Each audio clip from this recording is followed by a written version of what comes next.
کۆنفرانسێکی زۆر گرنگ بوو. ئەمانج لە کۆنفرانسەکە کاری هاوبەشی نێوان پەرلەمانتارانی پارچەکانی کوردستان بوو لە بەتایبەتی لە باکووری کوردستان و بە هەمان شێوە لە باشووری کوردستان بۆی ئێمە کاری هاوبەشی بکەین سەبارەت بە کێشە و گیر و گرفتەکان کە پەیوەندی بە ژنانەوە هەیە و لە ئەنجامی ئەو کۆبوونەوە ئەتوانم بڵێم بۆ ماوەی ئەو دوو ڕۆژەی کەوە کۆنفرانسەکە هەبوو لەسەر کۆمەڵێک تەوەری زۆر باش گفتوگۆکرا. یەکێک لەو تەوارانە ئەو بوو کە ئێمە چۆن کار بکەین لەسەر ئەوەی کەوا توندوتیژی لەسەر ژنان، توندوتیژی لەسەر خێزان، پاراستنی مافی خێزان، چۆنێتی بەرەو پێشبردننی ژنان لە بواری سیاسی، لە بواری پەرلەمانتاری، لە بواری کاریگەڕی ژنان چۆن بەرەو پێشەوە ببین بەتایبەتی لە تورکیا و بە هەمان شێوەش لە عێراق و لە کوردستان. خۆشبەختانە گفتوگۆمان کرد لەسەر ئەوەی کەوا نوێنەرایەتی ژن لە پەرلەمان لە بەگوێری ئەوەی کەوا جیاوازی هەیە لە نێوان نوێنەرایەتی ژنان لە پەرلەمانی تورکیا لەگەڵ پەرلەمانی عێراق و پەرلەمانی کوردستان لە بەرەوەی ئێمە کۆتای 125مان داناوە تاوەکو ئێستاکە لەبێ ئەو کۆتایە نییە. جگە لەوەش ڕێژەی ژنان لە بواری ئیداری و لە بواری کاریگەڕی واتە لە بواری دەسەڵاتی تەنفیزی لێرە ڕێژەکەی زۆر باش بووە. باسمان کرد لەسەر ئەوەی کەوا ئێمە ئەو عرف و عادەت یاخود ئەو کەلتوری کە دەبێتە هۆی توندوتیژی خێزانی یاخود توندوتیژی دژ بە ژنان بەڕەگەزی ژن لەگەڵ منداڵە چۆن ئەو کەلتورە قۆناغ بە قۆناغ کەم بکەینەوە و چۆن لە داهاتووە ئێمە بین لەسەر ئەوەی لیژنەیەکی هاوبەشی بردێکی هاوبەشی ژنانمان هەبێ پەرلەمانتاران لە داهاتوە کار بکەین لەسەر ئەو بابەتانە. و خاڵێکی تریش کەوا قسەکرا لەسەری ئەوە بۆ گفتوگویەکی زۆر چڕوپڕکرا لەسەر ئەوەی کەوا لە ئێستادا بینیمانە پرۆسی ئاشتی لە تورکیا کارە ئەکرێتەوە، پارتی کرێکاران خۆی هەڵەوە شوێنێتەوە، چەکەکان بێدەنگەکرێت، چۆن کار بکرێت لە بواری مەدەنی لە بواری یاسادانان پرۆسی ئاشتی بەرەو پێشەوە ببرێت یەکسانی کۆمەڵایەتی و عەدالەتی کۆمەڵایەتی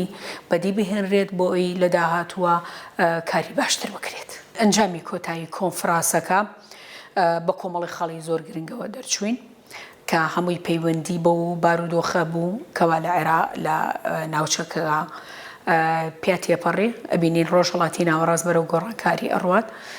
گەیشتینە ئەو ئەنجامەی کەوا پێویستە کورد سوود ببینێت لەو گۆڕانکاریانی کەوا ئێستاکە لە ڕۆژهەڵاتی ناوەڕاست پێدا تێپەڕێ ئەبێ کورد بەو پەڕی توانایەوە بەرگری بکە لە پرۆسی ئاشتی لە تورکیادا. ئەمە لایەنی دووەم. خاڵی سێیەم دەرئەنجامەکەی ئەوە بۆ کەوا ئێمە کار بکەین لەسەر ئەوەی کەوا توندوتیژی دژ بە ژنان کەم بکرێتەوە چ لە بواری پەرلەمانتاری لە ئەنجامی داڕشتنی یاساکان لە پەرلەمانەکان، پەرلەمانی هەرێمی کوردستان، پەرلەمانی بەغداد، پەرلەمانی تورکیا و چۆن کار بکەین لەسەر ئەوەی کەوا لە داهاتووە ئێستا کەزانی لە گۆڕانکاریەکانە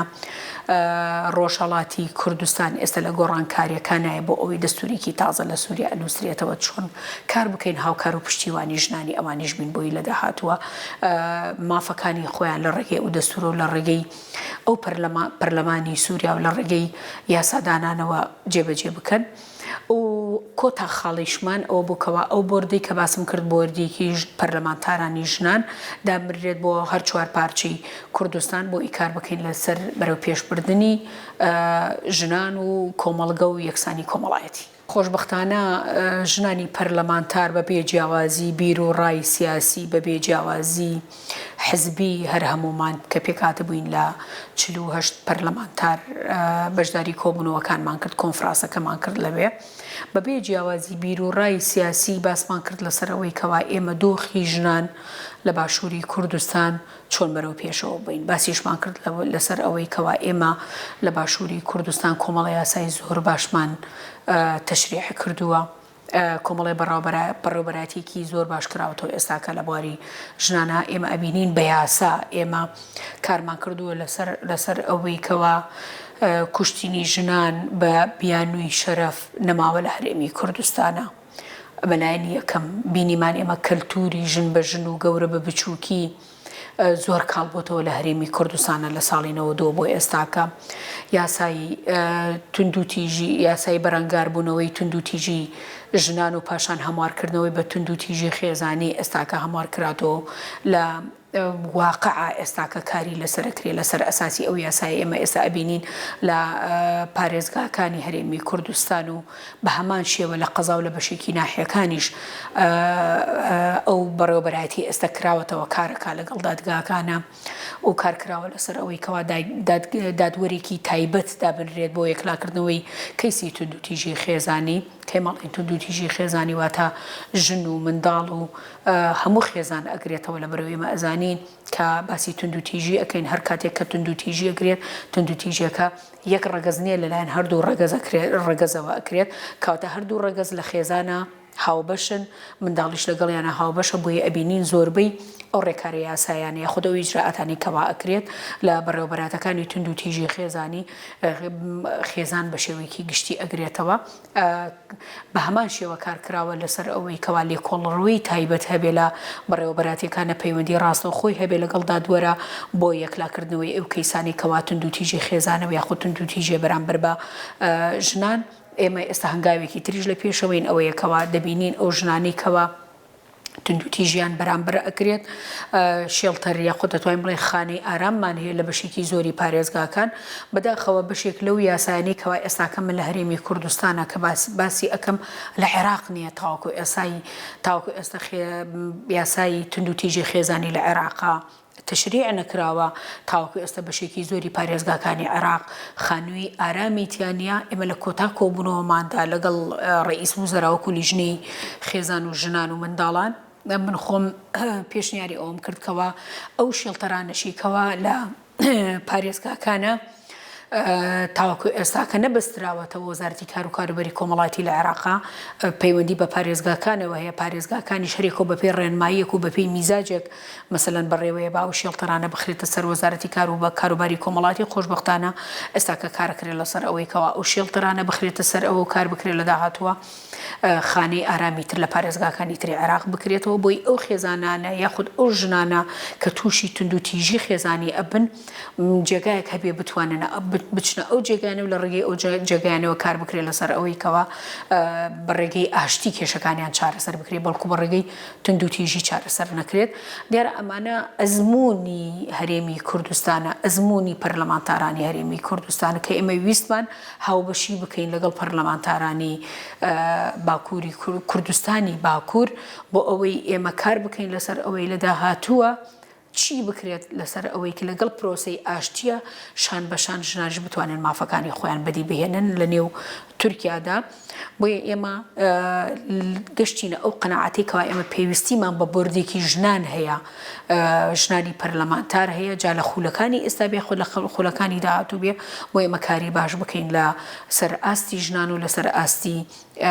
دادوەری کۆمەڵایەتی و ئاشتی کۆمەڵایەتی کۆڵەکەی ئەساسی بنچینەی خێزان ژنە کەواتە هەر کارەساتێک مرۆیی بێت کارەساتی شەڕ بێت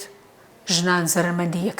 یەکەم و کۆتایین لەو پرۆسەیە کە ئەچێتە دەرەوە بۆ نمونە ئێمە باسی ژنانی باشوورەکەین ئێمە لە ژنانی باشوور هەرچی نەهامەتی هەبوو لە پرۆسی کیمابارانکردنی هەڵەبجەیە لەسەر پرۆسەی ئەنفال هەمووی بەسەر ژنانە هاوکەواتە ئەو زەرەرەیکەوە ژنانەیە کات هیچ کەسێکی تر نایکا لە لەو پرۆسانێکەوە ئێمە بینیمانە تەنانەت لە شەڕی داعشیشا بینیمان لە ناوچەکەیە ژنان زەرمەندی یەکەم بوون لەبەرەوەی هەر ژنان بوو برایان دەکوژرا هەر ژنان بوو منداڵیان دەکوژرا هەر ژنان بوو مێردیان دەکوژرا هەر ژنان بوو ماڵیان وێران دەبوو بۆیە ئەمە خۆی بۆ خۆی پرۆسەیەکە ئەگەر بێت و لە پرۆسەی ئاشتیە پیاوان یەک جار بەرگری بکەن لە پرۆسەی ئاشتی پێویستە ژنان دەیان جار بەرگری بکەن لە پرۆسەی ئاشتی ئێمە لە باسی ئەومان کردکەوە شان بەشانی پیاوان و بگرە زیاتریش پێویستە ژنانی باکووری کوردستان لە پرۆسەی ئاشتیە بەشدار بن چ بە گفتوگۆ هەبێت چ بە مفاوەزات هەبێ چ بە کۆبنەوە هەبێ چ بە بەشداریکردنی ژنان هەبێ لە پرۆسەی ئاشتی لەو لیجانانی کەوا دیاری ئەکرێ بۆ پرۆسەی ئاشتی کەواتە ژن ئەتوانین بڵێن ژن هەمیشە مرۆ بوونەوەرێکی ئەتوانین بڵێن بوونەوەرێکی ئاساییە، بوونەوەرێکە هەمیشە بەدوای ئاشتیا ئەگەڕێت، چ لە خێزان بێ، چ لە حکوومەت بێ، چ لە پەرلەمانتار بێ، چ لە بواری سیاسی بێ، ئەبینین ئەو کۆڕ و کۆبنەوانی کەوا ژنی تایە بە ئارامی بەڕێوە ئەچێت. ئەو مفاوەزاتانە یاخود ئەو مفاوەزاتانی کەوا ئەکرێ پەیوەندی بە هەر بوارێکە هەبێت لە بوارەکان، ژن لە نێو ئەو مفاوەزاتە ئەبینین باشترین ئەنجامی ئەبێت، یاخود بە باشترین ئەنجام و لە کۆبنەوەکان و لە مفاوەزاتەکانە دەرەچن. بۆیە ئێمە زۆر جەختمان کردەوە وەکو ژنانی هەرێمی کوردستان، پەرلەمانتارانی ژنانی هەرێمی کوردستان پێویستە ژنان لە باکووری کوردستان کۆڵەکەی یەکەمی بەڕێوەبردننی کۆبوونەوەکان بن، لە بەرنامەکانە باشتر بن، لەبەرەوە ئێمە هەمیشە وتمانە ژن ژیان ئازادی، کەواتە ژن ژیانە لە ژیانیشا ژن ئەبێتە ئازادی بۆ کۆمەڵگا. بۆیە پرۆسەکە بۆ شێوەیە دەستی پێ کرد، بە هەمان شێوە دروشمەکەش ئێمە ئەزانین هەر ژنانی کورد بوون کەوا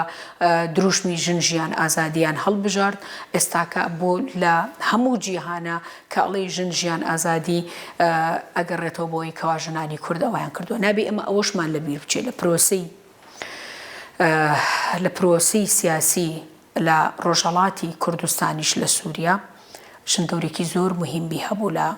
جەنگەکانە. ژنی کورد بۆ سمبولی ئاشتی، سمبولی بەرخودان لە جیهاندا.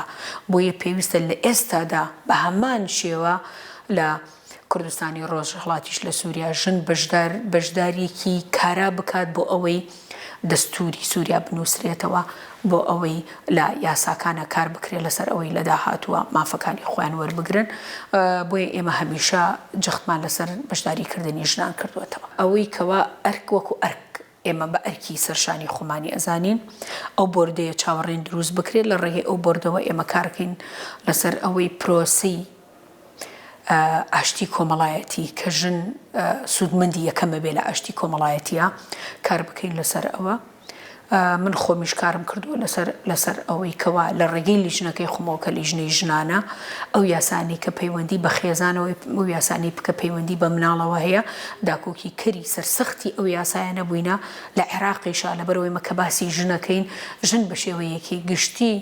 لە هەر جێگایەکە بێ لە جیهانە تونند و تیژی بەرامبەر بکرێت، ئێمە وەکو ژن لێرەوە ئازارەکانمان دەست پێ ئەکات. بۆیە ئێمە ئەوەی کەوا وەکو ئەرکە لە سەرشانمان ئێمە لە هەر کۆنفرانسێکا بەشداری بکەین بگەڕێینەوە، هەمیشە بە ئەرکی سەرشانی خۆمان و بەکاری ڕۆژانی خۆمانمان زانیوە کەوا کار بکەین لەسەر ئەوەی کەوا مافی ژنان، مافی خێزان، مافی منداڵان